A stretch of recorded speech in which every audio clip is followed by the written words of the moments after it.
sa lahat. Ala, si Lolo Pining! Ala, oh my God! Oy, yung motor! Yung bahay nila naubos!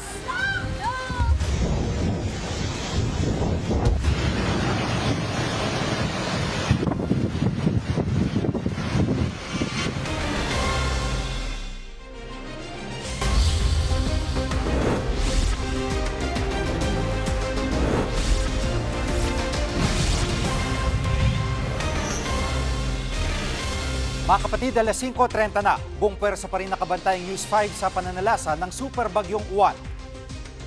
Wala na sa lupa ang Bagyong Juan pero nagpapaulan pa rin ito sa malaking bahagi ng Luzon. Sa pagtawid ng bagyo sa Luzon simula kagabi, nag-iwan ito ng matinding pinsala sa mga dinaan ng probinsya. Binaha at nasira maraming bahay sa Catanduanes. Bumuhos ang lahar sa ilang bayan sa Albay. Nagka-storm surge sa Aurora at maraming bahay at struktura rin ang napinsala sa Isabela. Sa tala ng NDRRMC, 2 na ang napaulat na namatay. Halos 1,2 milyon naman ang lumikas. Mahigit 100 kalsada ang hindi madaanan. Halos 200 lungsod at bayan ang walang kuryente. Habang mahigit 6,000 paserong stranded sa mga paliparan at pantalan dahil sa bagyo.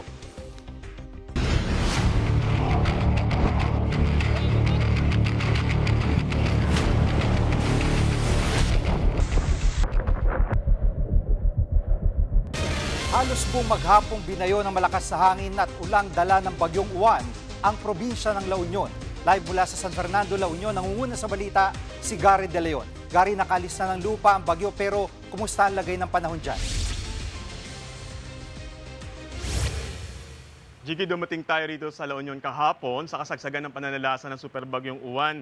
Halos yanigin niya yung paligid sa lakas ng hangin dahil dyan nagbagsakan ng mga puno, poste at kawad ng kuryente. Nasira pa ang kisame ng isang hotel, pati ang signage at bubong ng ilang establishmento. Nawalan din ang supply ng kuryente at tubig dito, humarang naman sa MacArthur Highway sa Santo Tomas, La Union ang malalaking sanga ng puno. Pahirapan tuloy ang pagdaan ng mga motorista dyan.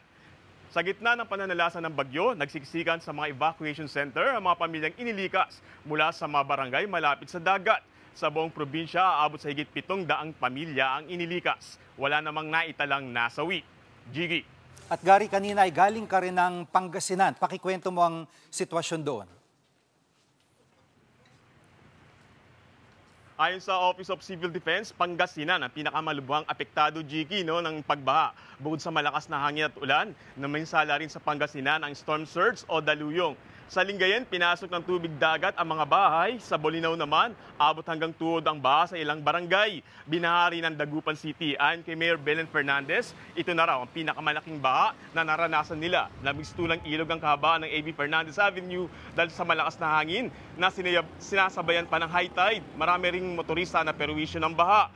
Bagsak presyo naman ang tinda ng bangus matapos masira mga fish pen at umapaw ang tubig. Nasa 80 pesos kada kilo na lamang ang bangus na dati ay 200 pesos per kilo. Mas okay na raw na ibenta ito kaysa malugi at makabawi sila sa kanilang mga puhunan. Hanggang sa ngayon, marami pa ring lugar sa Pangasinan ang walang kuryente. Kasama sa mga bayan na walang kuryente ay ang Bayambang, San Carlos City, Lingayen, Suwal, Bautista at iba pa.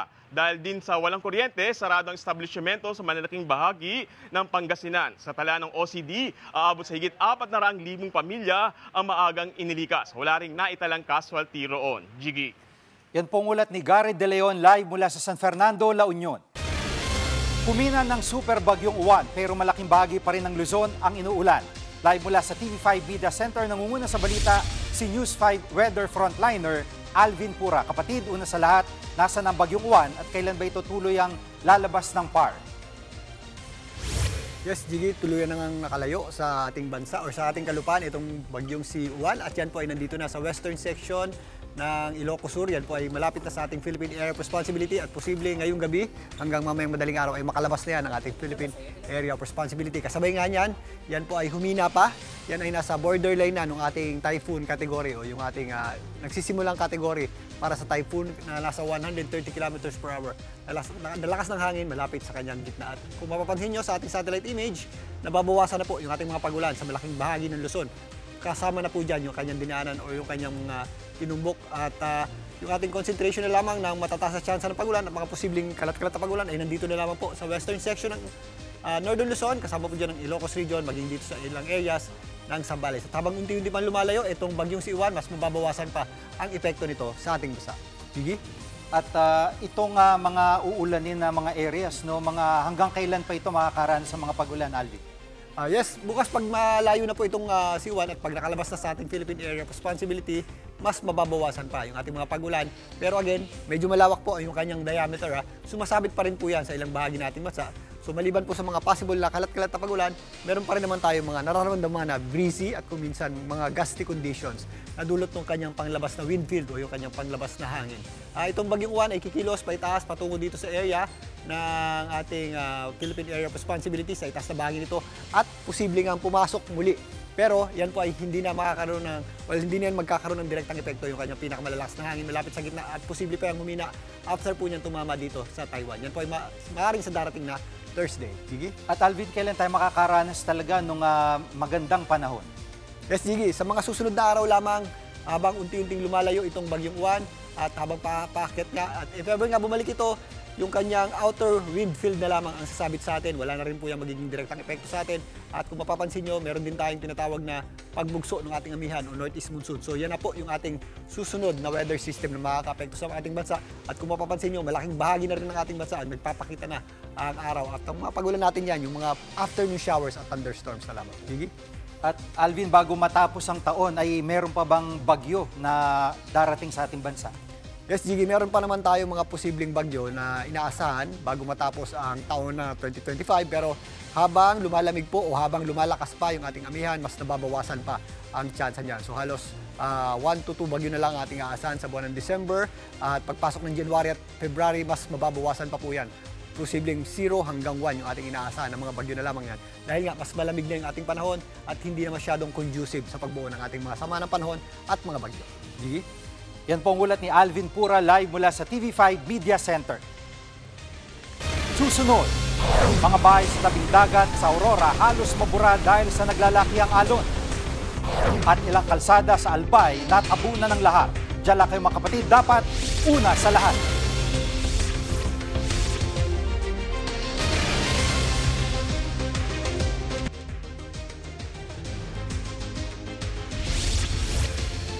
Winasak ng daluyong o storm surge ang ilang kalsada at bahay sa Aurora sa kasagsagan ng super bagyong Juan.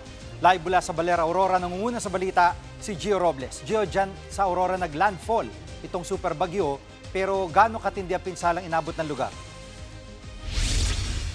Jiggy, halos ma-wipe out nga ang ilang bahay na nilamon ng mapaminsalang storm surge o daluyong dito sa Aurora. Papalapit pa lang ang Super Typhoon Uwan sa probinsya kahapon pero ramdam na ang malalakas na alon. Halos umabot pa nga sa ikalawang palapag ng mga gusali ang alon mula sa dagat.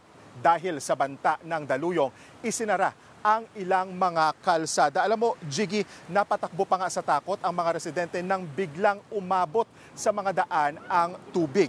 Pero mas tumindi ang alon kinagabihan. Pinasok na nga nito ang ilang hotel na nasa tapat ng Sabang Beach dito sa Baler. Nagliparan din ang mga yero sa tindi ng pagbayo ng hangin at malakas na ulan. Maging yung mga solar panels sa bubong ng ilang bahay, tinangay, nagkalat din ang mga debris sa daan. Jiggy.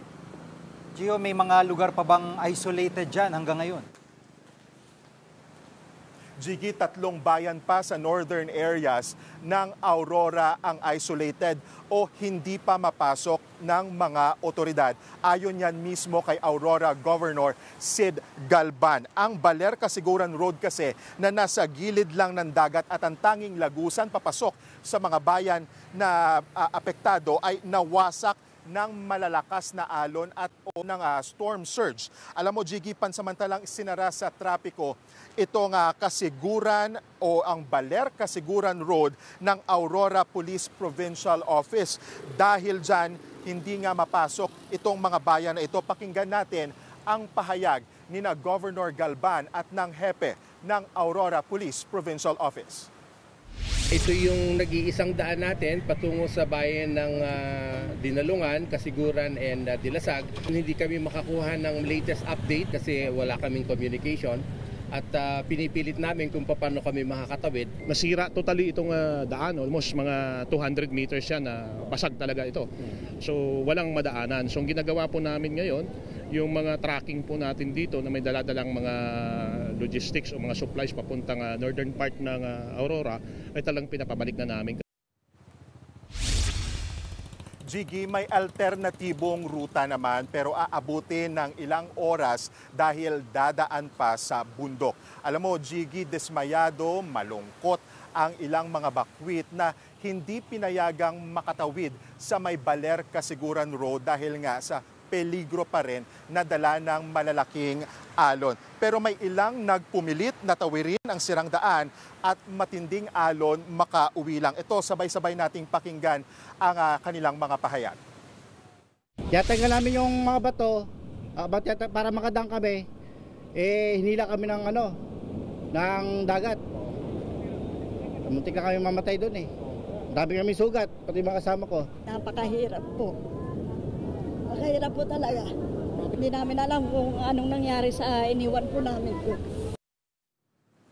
Ayon kay Governor Galban ng probinsya ng Aurora, malungkot ang Pasko ng mga apektadong residente dito sa probinsya. Sisikapin daw ng mga opisyal na mabigyan ng relocation at maging ng construction materials ang mga residente na nawalan ng tirahan.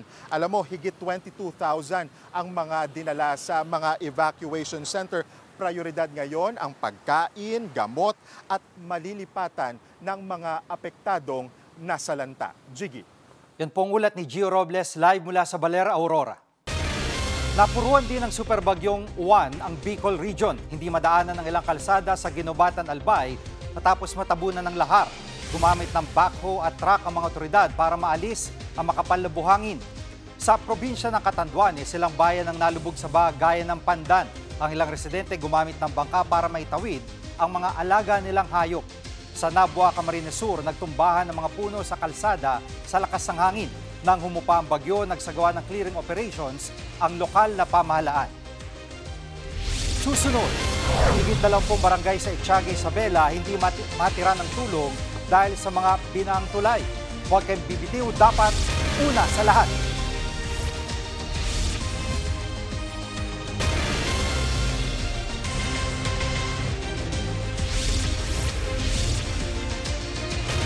Matinding pinsala ang tumambad sa Isabela sa pananalasa ng super bagyong Juan.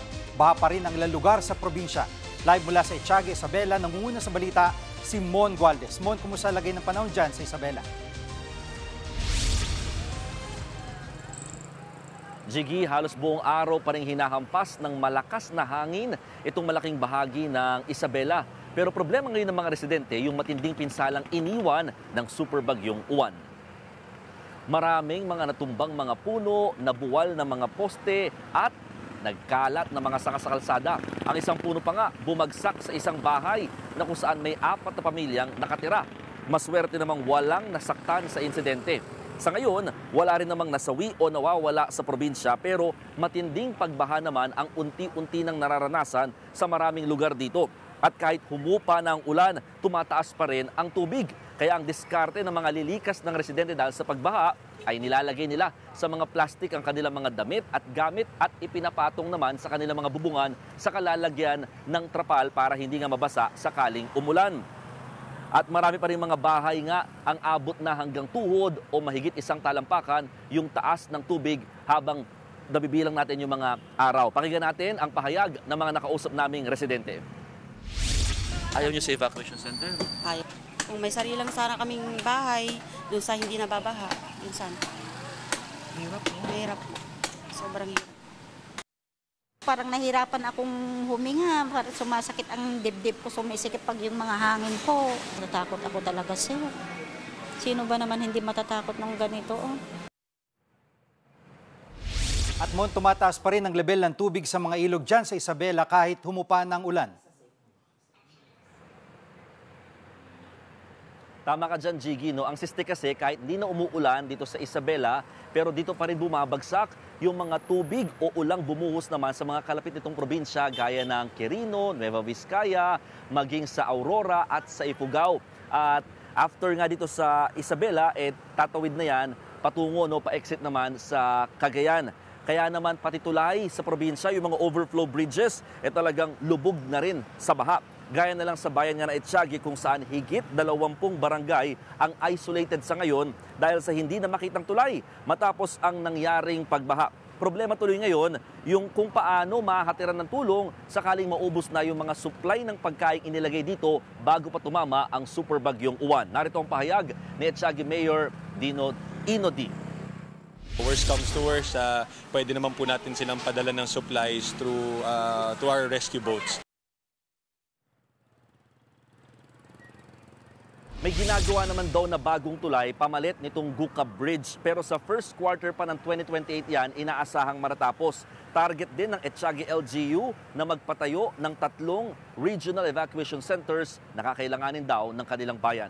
Jiggy. At Mon, kumusta yung mga lagay ng mga evacuees at supply ng kuryente dyan sa probinsya? Sa huling tala, Jiggy, umabot sa mahigit 16,000 pamilya o katumbas yan ng more than 48,000 individuals yung kabuuang lumikas dito nga sa probinsya ng Isabela sa datos yan ng Isabela PDRRMC dahil sa Super Typhoon Uwan.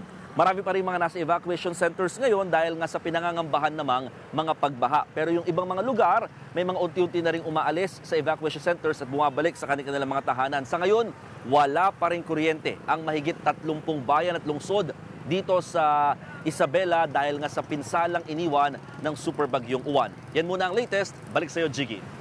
Ang ulat ni Mon Gualvez live mula sa Etiague, Isabela. Kami ang inyong mga kapatid sa Balitan at Public Service. Dapat una sa lahat. Abangan niyo po ulit kami bukas dito sa TV5, 1PH, RPTV, True TV at 105.9 True FM.